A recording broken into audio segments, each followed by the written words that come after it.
Good morning, everyone. Welcome to the City of Waterloo Special Council meeting, Monday, June 1st, 2020 at 11 a.m. I'd like to have a roll call, please, starting with Ward 1. Good morning. Councillor Hanmer, Ward 1 is here. Councillor Waterloo is here. Councillor Veith is present. Councillor Freeman is here. Councillor Bassick here. Councillor Henry here. Councillor Bonigo here.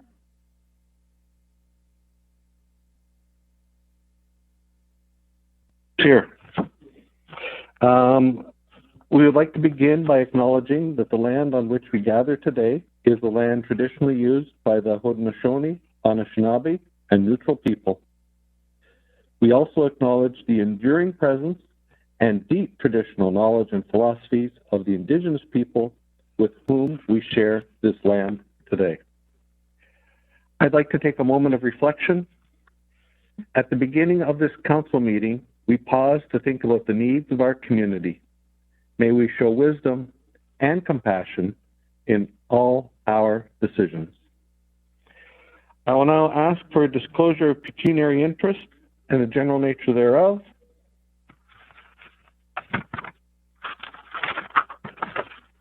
Hearing none, we're here today primarily to deal with a staff report, and it's the Supportive Housing of Waterloo funding request, the report prepared by Adam Lauder.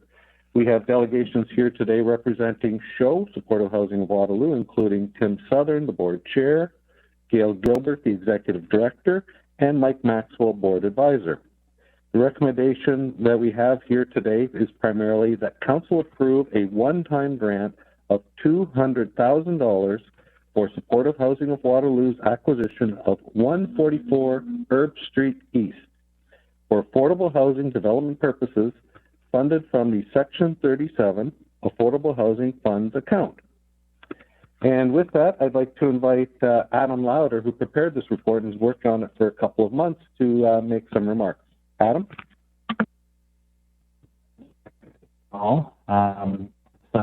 Some brief, and we have some delegations, which is great.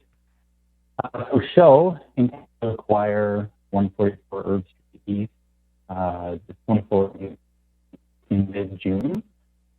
And I'm just going to give a little bit of context. A lot of it's outlined in the report. So this development currently provides deeply affordable housing within the city of Waterloo. SHOW is a registered nonprofit and has two other developments within the city. So I would note there, they have a long-standing relationship with the city, with residents within the city, and are known as solid operators. They have within the city 39 units of affordable housing within two buildings. Because of the nonprofit status, SHOW does not pay property taxes on within the city of Waterloo. And I just note that we should expect the same for this development, as I know that they're undertaking the work that they need to apply for. I know their intent is to receive the ability or have their property taxes not be paid or not be eligible to pay it. Sorry. Financials, SHOW has $200,000 in grant support, one-time grant support from both the city and the region. So a total of $400,000 from the two levels of government. And it's to help with the funding in acquiring this property. They do anticipate, and I believe that the delegations, one of the delegations may speak to it, they anticipate a fundraising campaign for the balance. So there is an outstanding balance in terms of the financials beyond the $400,000 that they're forecasting needing to close on this property, and are looking to do that through. And I believe they have an application. I know they have an application into the KW Community Foundation as well. So in terms of the city's potential contribution that's outlined in the report, the funding source identified is as Mayor noted there, and it's in the recommendation number 2, is Section 37 bonusing money that the city's received. That account, should Council approve today's report and funding of this grant, would have an amount of $3,000.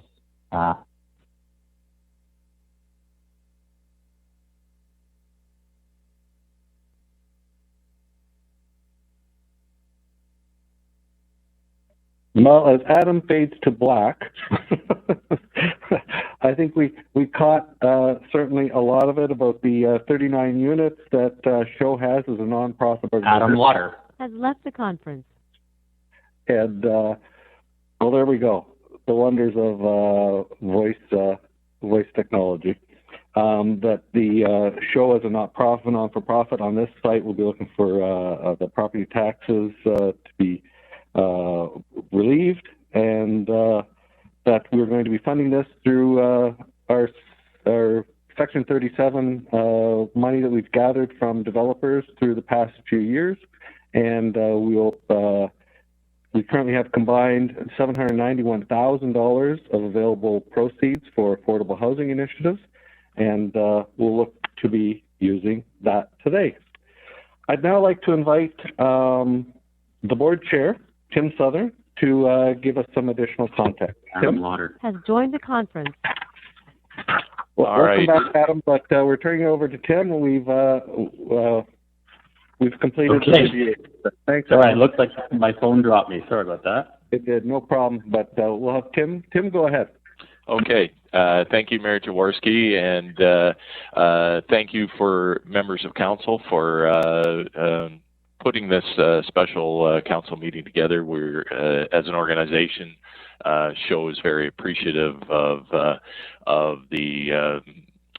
support and the enthusiasm that the city has shown for this project. So, for some context, as Adam mentioned, Supportive Housing of Waterloo, or Show, is a registered charity with our mandate to provide housing and a continuum of supports to those who have barriers to achieve their fundamental right to safe and affordable housing.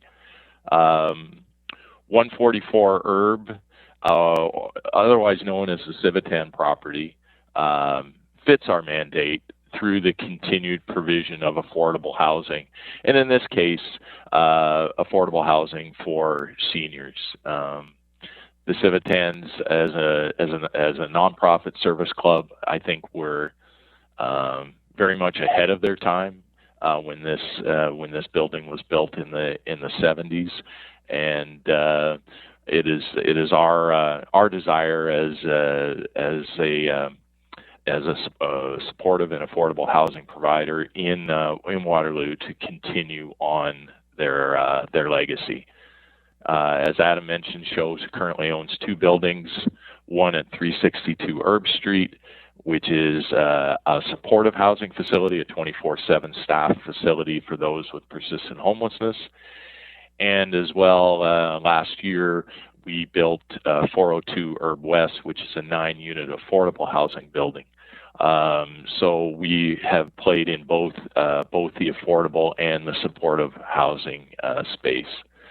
And again, we feel that this is a tremendous opportunity again to continue and maintain an important affordable housing space in the city of Waterloo, and I think you would have saw some of the reports in the newspapers, in the record of with regards to some of the tenants in those buildings that are grateful that an entity like Show exists and that could close on this property to keep their housing secure heading into the future. So we're very grateful again for the support from staff and from Mayor Jaworski. We talked with both Adam and Mayor Jaworski early on in the process about requesting support from the city to make this project happen, and to make this acquisition happen. And we've been working very hard through some pretty trying circumstances to make this happen during the course of the pandemic as well. And again, we've had nothing but enthusiastic community support, including a conditional approval at committee level at the region for a $200,000 grant, as well as our application with is moving forward through Kitchener-Waterloo Community Foundation, through its committee and approval stages for a social impact investing loan that will go into the project, but that will be conditional on government support from both the region and the city. So those I think are the major comments I wanted to add, and be happy. I'll turn it back to you, Mayor Jaworski, if there are questions or anything we can address. Also with me on the call is Gail Gilbert, our executive director, and Mike Maxwell, former board member, but has been serving as a board advisor and has been very instrumental in putting this deal together to put it into the hands of Show. So I will pause there and turn it back to you, Mr. Mayor.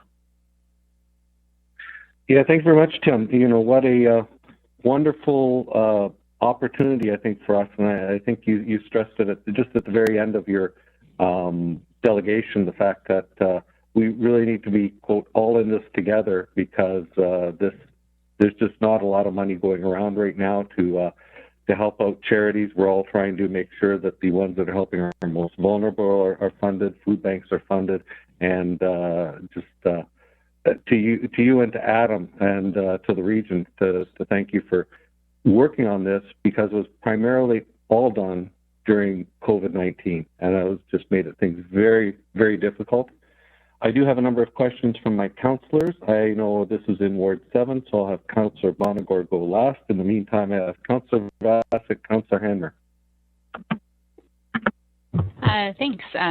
Through you, Mayor Jaworski, I'm so excited to see this coming to council, and thanks to Show for the work you do in this community, and to Mike Maxwell for being a leader in the development community, and to staff and the mayor for working on this behind the scenes. I'm so thrilled. But I do have a couple of questions, and I'm not sure who's best to answer them.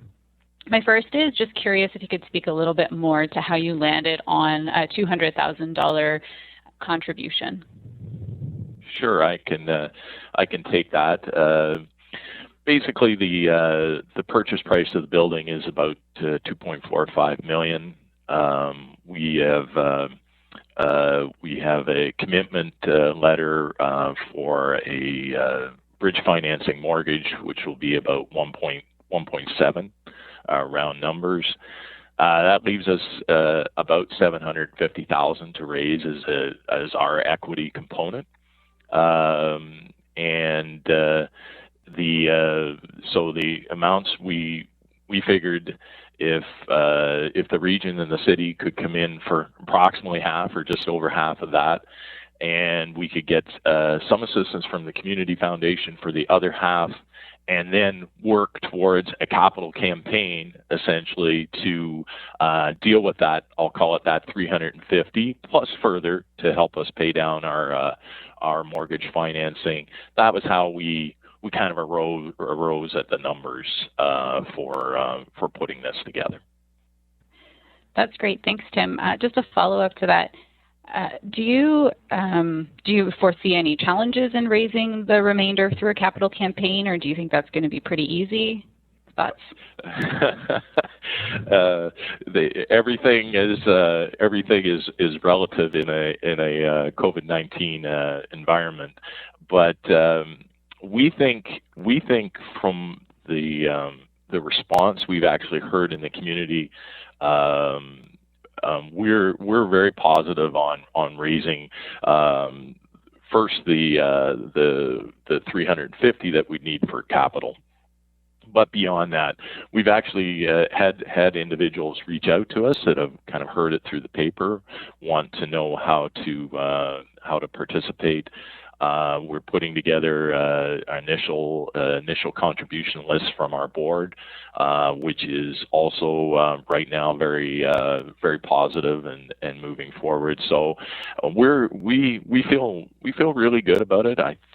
I just there's nothing about this project that isn't a good news story in a time when good news is in very short supply. So we think we've got a compelling story and a compelling need that we can bring to the community. So we're confident on that. And in a couple of years, we will be looking for things like CMHC to be coming involved with some of their programs in terms of takeout financing. And also looking to we've had initial discussions, thanks to the City of Waterloo connecting us with the Federation of Canadian Municipalities with regards to some environmental enhancements that we're also looking to provide on the property as well. So lots of different avenues to proceed. So it's a long answer to your question, Councillor, but we're quite confident moving forward, despite the environment that we're currently in. Sure, yeah, no, thanks. That's really wonderful. It sounds hopeful and comprehensive and robust, and you've thought of a lot already. Thank you so much for that. My final question, unless there might be a follow-up, is just related to, I'm still learning about how affordable housing projects work with the region. So this is new to me. So I'm curious just a little bit about ownership and while this is meeting a really immediate need, some of these kind of public-private partnerships, it sounds like down the road they can end, and then the ownership lands with whoever the owner is, and in many cases it's the developer, which I mean is fine. We're meeting an immediate need, and I again am thankful to you, Mike, for taking a lead in the development community. But I also don't want to lose sight of what these kind of projects now that are meeting this need what are their implications for the future? So just curious if you could speak a little bit to that, whoever the appropriate person is, and what that means in the context of this project in particular as well. Thanks. Yeah, I would like to maybe pass that one over to Mike, just because of his experience and certainly his leadership in the private sector coming to the fore on affordable housing projects. So, Mike, do you mind taking that one? Thank you.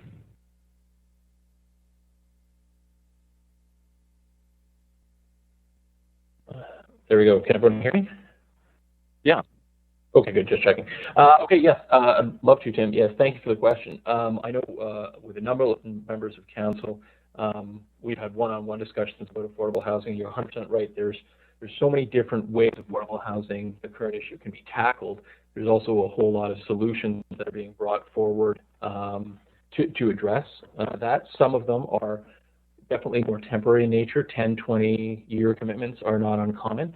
And I think 144 represents a terrific example of, historically, it had no commitment to affordable housing other than the vision of the Civitans 50 years ago. Similarly, the best way to keep affordable housing affordable in perpetuity without any challenges, 20, 30, 40 years down the road, which seems like a long time, is to keep it in the hands of either a government type agency, the City of Waterloo directly, or in the hands of the not-for-profit sector, where their mandates are much more longer term, borderline perpetuity by their very nature.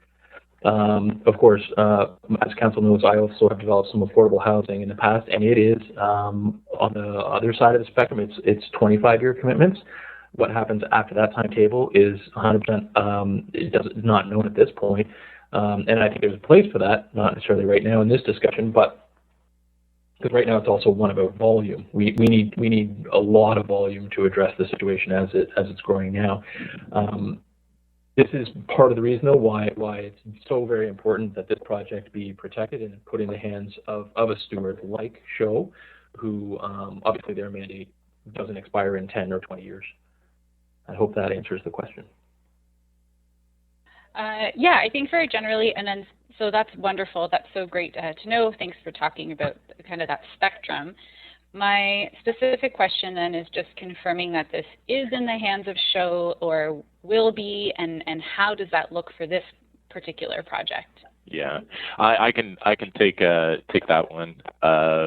Essentially, yes, the initial offer to Civitans was in the name of Maxwell Building Consultants because of the nature of how the Civitans put the property up for sale. But what we're drafting essentially and is pretty much drafted by the lawyers. We're just obviously waiting for confirmation of everything. Is an assignment agreement whereby Maxwell Building Consultants assigns the property to Show, but the overall absolute intention is at the end of it is when this property closes, that Show will be the titled owner. And frankly, it's the only way to make the project work and viable moving forward. So that is a critical piece. Okay, thank you. So it sounds like you have some practical measures in place, but it's also a bit of a good faith agreement. So I'm going to have good faith that that's the direction you're going. I really, really appreciate your detailed answers, and thank you. Okay. Next up, I have Councillor Hanmer. Thank you, Mayor. Through you, I have a couple questions for the delegation and then one question for staff. So Tim, Gail, and Mike, thank you so much for being with us today. The Show projects are a great asset for our community, I truly believe, and you definitely have an excellent track record in the supportive housing component, and it's great to see you moving into the affordable housing pieces. My questions may have a bit of a theme similar to Councillor Vasek's. I would like to delve a little bit more into, Tim, the philanthropic landscape piece. You talked about some of the mitigation strategies that you've got, and it sounds like you're taking a measured approach to what you need to fundraise. So $350,000 first, and then looking for more to offset some of the expenses with the mortgage.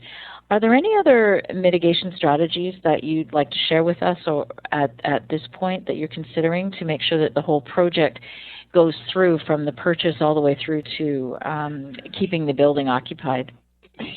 Yeah, I think for the first couple of years, we will be we've made an agreement, a commitment has been made to the Civitans with regards to ensuring that the level of their the rents of their tenants stay firm. No significant increases beyond whatever rent control would allow.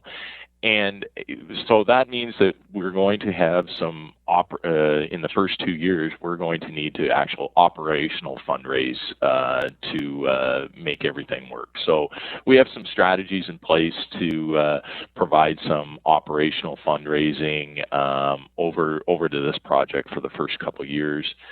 Then after that, and once we achieve attrition in the building and the like, we will be some of the rents will go up to new tenants, but again, keeping them at affordable levels. I want to emphasize that very clearly. But once we have that and a CMHC-backed mortgage, we can make this building cash flow positive and also provide enough for capital reserves, because it's a 50-year-old building. There's going to be new things and like new roof replacements, all of those types of things. So certainly operational fundraising is a critical component.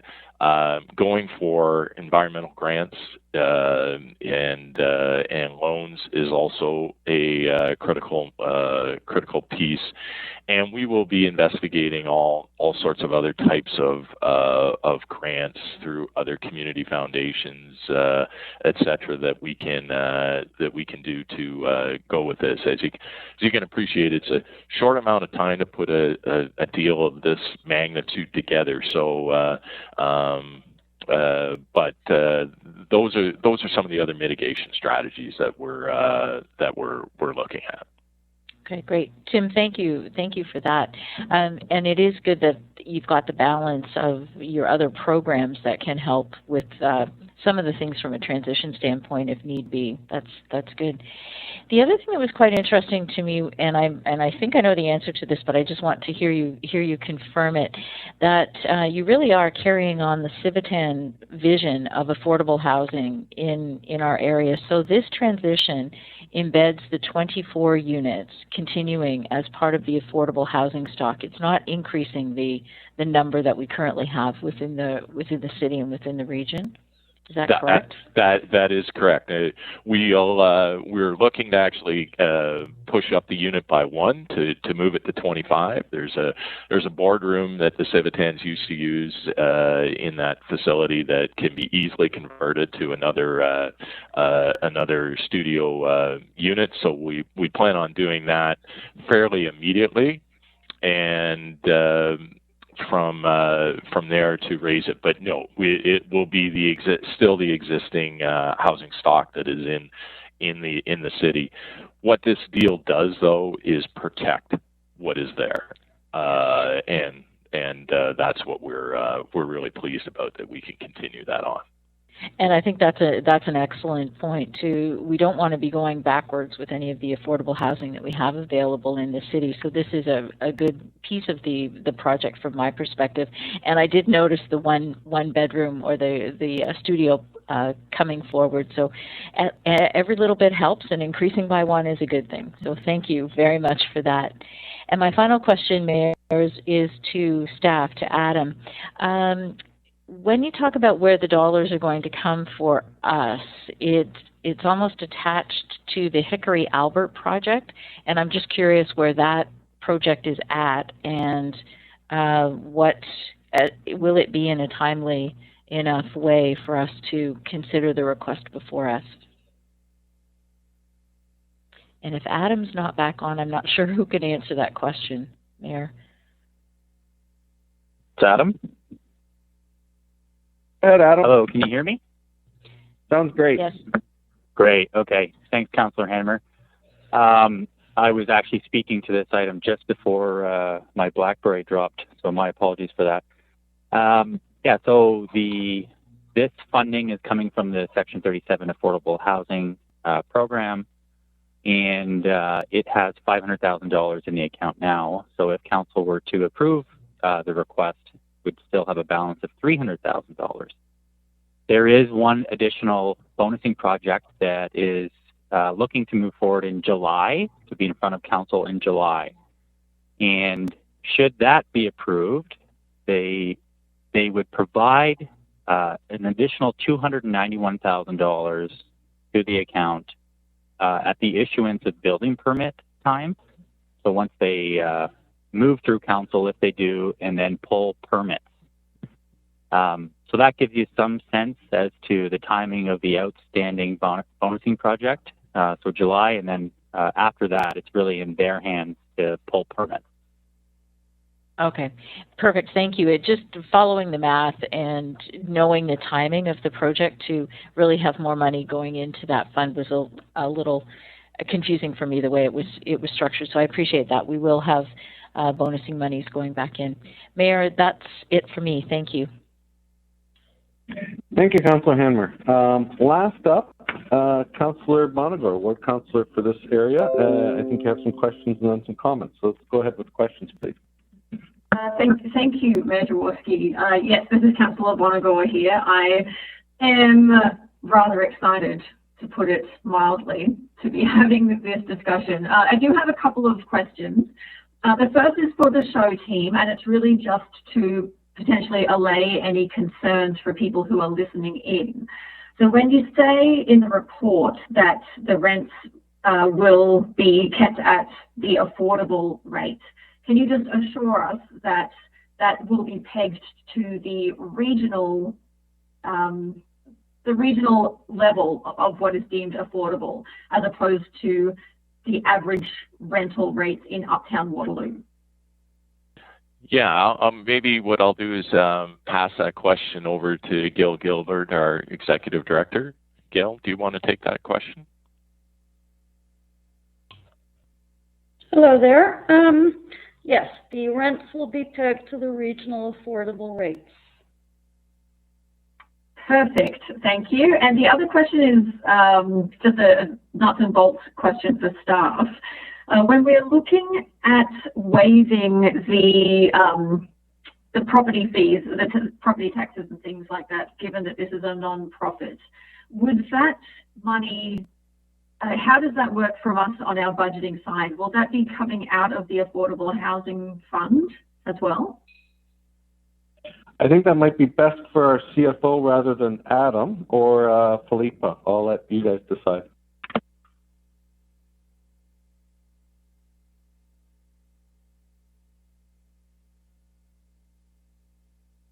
I think that makes sense, Mayor. Yeah, I see Keshwar's not on. Is Philippa or Paul there?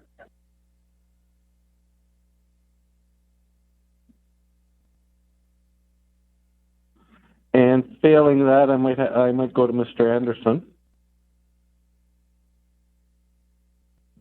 Thanks, Mayor. Can you hear me okay? I'm just doing a sound check. Yeah, you're coming through great. I can hear you. I do know Philippa is on the thing, but we don't hear her at this point. So maybe you can take from there, and we'll see if finance is able to weigh in later. Okay, I'll start here. And yes, the impact assessment, if it is granted, if the property is waived from property taxes, that will mean that the city will collect on that property. And we've got numerous examples of that in the not-for-profit sector. And so the city and the region and the school board would not collect taxes on that, but we would not be drawing from the purchasing account. So that loss of tax assessment would be just absorbed into our regular tax base. And I see Philippa on the line now, and I'm just going to do a pass over to see if she can try speaking here.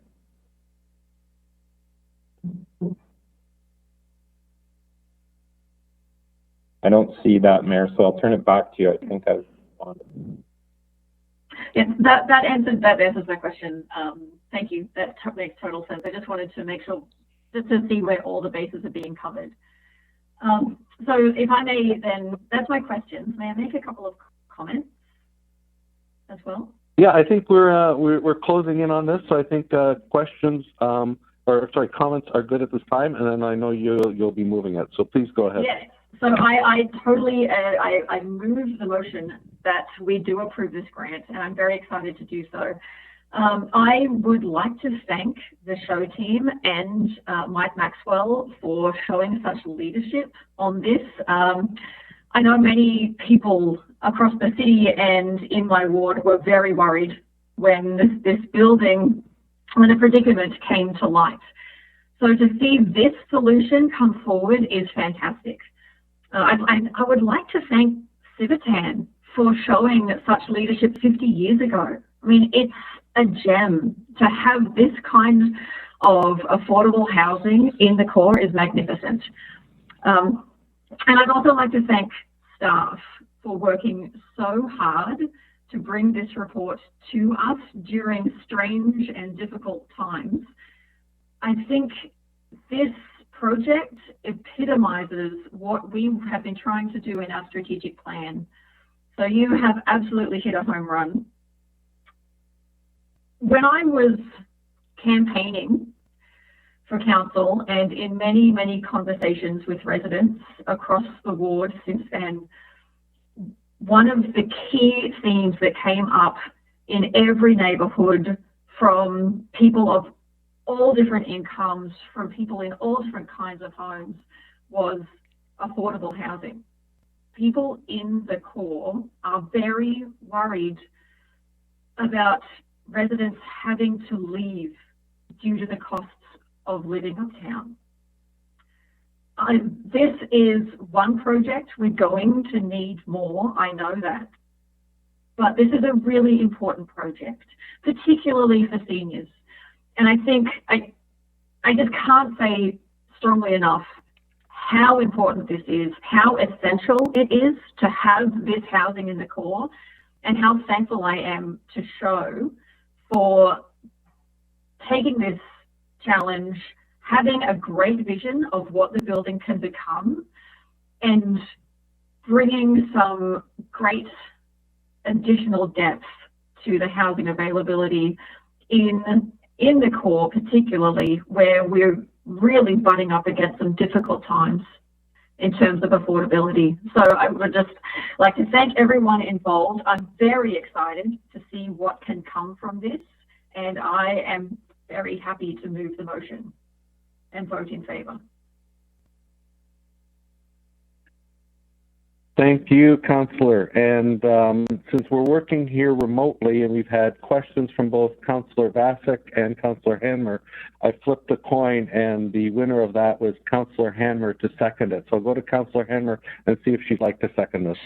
I am it's Councillor Hanmer. I'm very enthusiastic to second this motion. I can't echo enough the comments that my colleague Councillor Bonagar has made. This is a tremendous project and a tremendous addition for the City of Waterloo. And keeping the Civitan vision in mind, I think this is a great direction for us to go. So I'm happy to second the motion, and I will be voting in favour.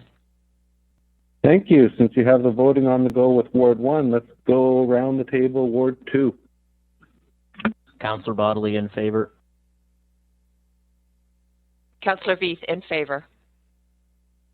Councillor Freeman in favour, and thank you again to Show for taking on this project and showing leadership in this. Councillor Vasek in favour. Councillor Henry in favour.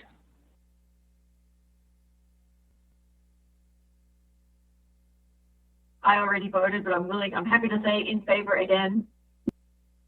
Excellent, and the mayor is in favor as well, so that carries unanimously. And I think that really the strength of this proposal, the intricacy of this proposal is hard to fathom all the different things that have happened from Adam helping out the people that we have here from Show, learning from Mr. Maxwell on how the funding model works, what a unique save this was, and honestly, saving 24 units with some seniors of Waterloo region in them, and at low rent, saving these units really. I'm going to ask Gail to speak to that because I know she got a comment from one of her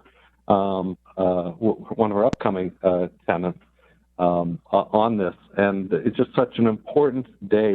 I think, Tim, you really nailed it on the head when you said this is a good news story when good news is in short supply.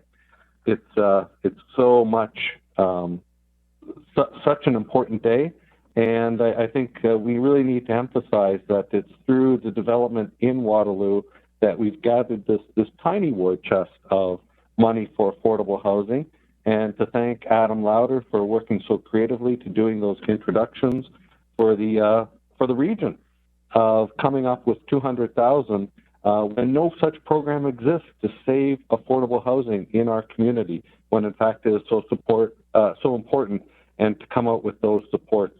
And finally to the board and all the elected board volunteers at Show for their continued enthusiasm for what they do. The pay's not great, but the moral rewards certainly are. So thank you very much for that. Gail, can you tell us a bit about some of the people at Civitans and what they might have said to you? Yeah, I'm a little overwhelmed right now, so thank you. This has been quite the process. I'll just back up a little bit. I first connected with Civitan over 8 years ago when I started at Show, and over the years we developed a pretty good relationship. When I learned that they were going to be put up for sale, I reached out, and I had no idea that a board member would step forward. I just thought there must be something we can do to help them. And I reached out and I sent them a note and said, we're here. If there's any way we can help you manage this building so that the tenants in there can remain, we're in. I didn't hear back from them. As you know, Mike put in the offer and we got the building. And a little over a week and a half ago, I had a phone call from one of the tenants, and she was crying, and that happens in my office. And she told me that she'd lived in the building for 10 years. And when she learned the building was being sold, her son took her to Waterloo housing, and she learned there was a fairly long waiting list. And I have to tell you that listening to this woman cry, convinced that she was going to be homeless, was quite awful to me and anyone who had heard her. And I assured her that, you know, should all of this work out, she would have a home to live in for as long as she needed to be there. And she told me that she was calling on behalf of other tenants because they were all in a panic. They had no idea what was going to happen to them, and I understand that. So I am so grateful to all of you for making this happen. This is just fabulous. I could talk for hours, and I won't. Thank you very much, Gail. Glad to hear that you're feeling an emotional high, I'll call it, but it's something that's so good for the community. Tim Southern, any final remarks from the board's perspective? I think the only thing is our profound gratitude to members of council, to Mayor Jaworski, and I do want to especially single out Adam, who updated me constantly in terms of where they were going, and I know played a very key role in getting the region to kind of go hand in hand with us here. And so I do want to thank him very much for all of that, because it was an incredible amount of support that we were given. And we will endeavor as an organization to stay close to our ideals, keep those tenants happy, safe, and secure, and we'll endeavor to make Waterloo proud. So I want to thank you all again very much, and we're very excited to move it forward. It's a really big check off of our to-do list, and I want to thank you all again. Thank you, Tim, and thank you very much, Mike, for being instrumental behind the scenes in all of this and literally making it happen. As Councillor Veith says, this is money well spent, and to everybody who's on the line, I think June 1st, 2020, this will be a highlight of our term of council, this investment here. But with that, I will let you three go. Thank you very much for being a delegation and participating as our first ever delegates in a virtual council meeting. So thank you very much for that, and I'll let you drop off the line. Okay. Thank you very much, Mr. Mayor, and thanks again. Bye. No problem.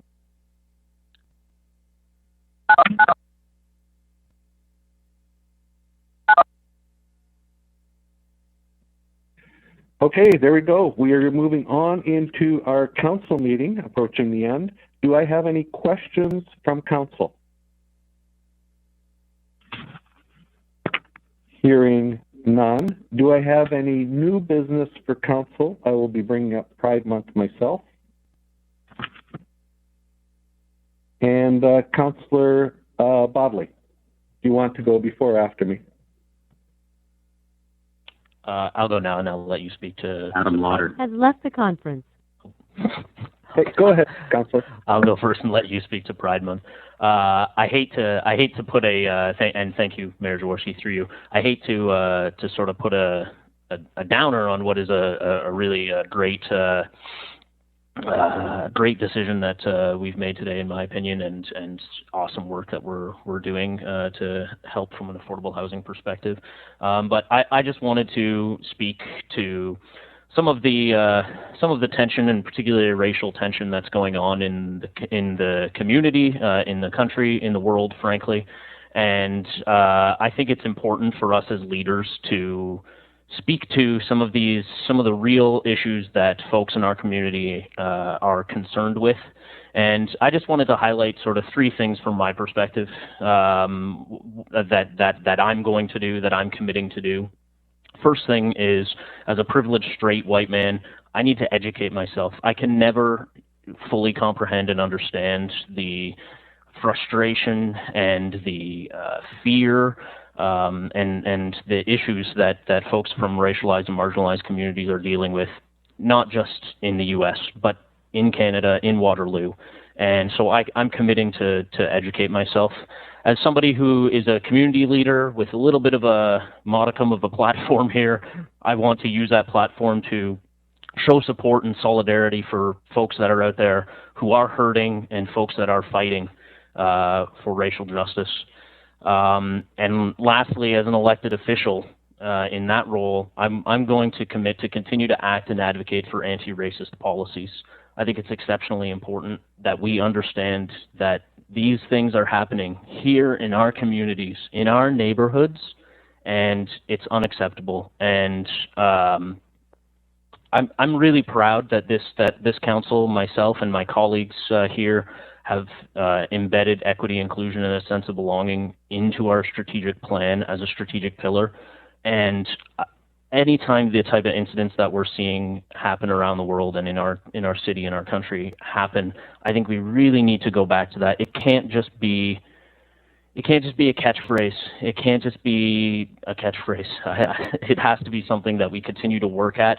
And I'm just really proud that it's a pillar of our strategic plan. And I just wanted to put that out there, given what's happening in the community. Thank you.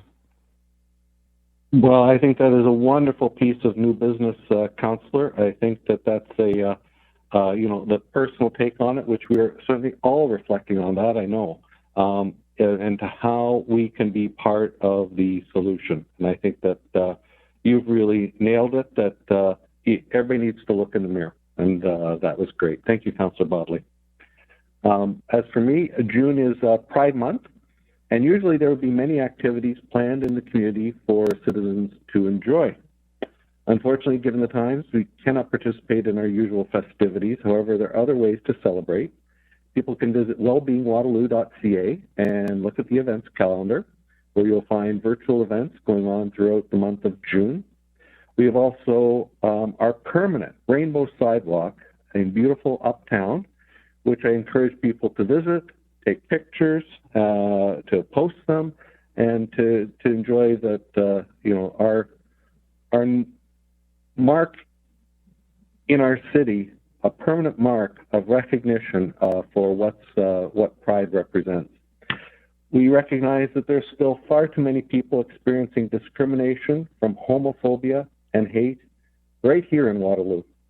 And that is why, as Councillor Bodley mentioned, we've included equity, inclusion, and sense of belonging as one of the main pillars of our 2019 to 2022 strategic plan. I think I speak for all of us that we are determined to foster change and will continue to fight for the rights of our LGBTQ plus community. So thank you for us beginning the acknowledgement of Pride Month. I would also take a moment to note that June is also Bike Month, and although COVID-19 has again precluded many of the festivities that we would normally enjoy, including training of kids, there's a thing called a bike mayor, and we have a bike mayor here in Waterloo, RC, and he and I will be going for a community bike ride today at 3 o'clock to begin the celebrations of Bike Month. And I think we can all look to the discussion we had in our last part of council, the notice of motion that Councillor Henry brought about active transportation and the importance. And what really drove home to me that time I mentioned is not the volume of trips via active the value of trips via active transportation, and just enabling people to get out and to enjoy and hopefully build a healthier lifestyle. I think there's certainly lots going on at the city level, and the region is making big investments in certainly cycling infrastructure as well. June is also Seniors Month. And through that, although the province is quite busy at this time and may not be able to process all the recognitions that municipalities put forward, I can assure you that our age-friendly Waterloo committee is going to be getting together to review the applications that we have. And I would say in my term as mayor, we've had a record number of applications for Senior of the Year. We'll bring in the last year's Senior of the Year as part of the committee. The committee will meet, and I believe we'll be bringing something back to us for our next council meeting coming up at the end of June. And so we'll see that. We'll hear more about Seniors Month then from the team there. I have no further new business at this time. However, we do have to enact some bylaws, and it's really a bylaw to confirm all actions and proceedings of council today, June 1st, 2020, a special council meeting. And could I have that moved by, say, where are we now? Ward 2? Ward 2, Ward 3? Councillor Bodley moves to enact bylaws. Councillor Veith, I second that motion and vote in favor. Sorry, I forgot to vote in favor. I also vote in favor. Excellent. Let's go with Ward 4. We'll wrap up with Ward 1 and then to the mayor. This is Councillor Freeman. I vote in favor. Councillor Vasek in favor. Councillor Henry in favor. Councillor Bonagor in favor. Councillor Hanmer in favor. And the mayor is in favor too of the bylaws. So that passes unanimously. Motion to adjourn. We're now at Ward 4 and 5. This is Councillor Freeman. I move to adjourn the meeting and I vote in favor. Councillor Vasek, I second to adjourn the meeting and I also vote in favor. Councillor Henry in favor. Councillor Bonagor in favor. Councillor Hanmer in favor. Councillor Bodley in favor. Councillor Veith in favor.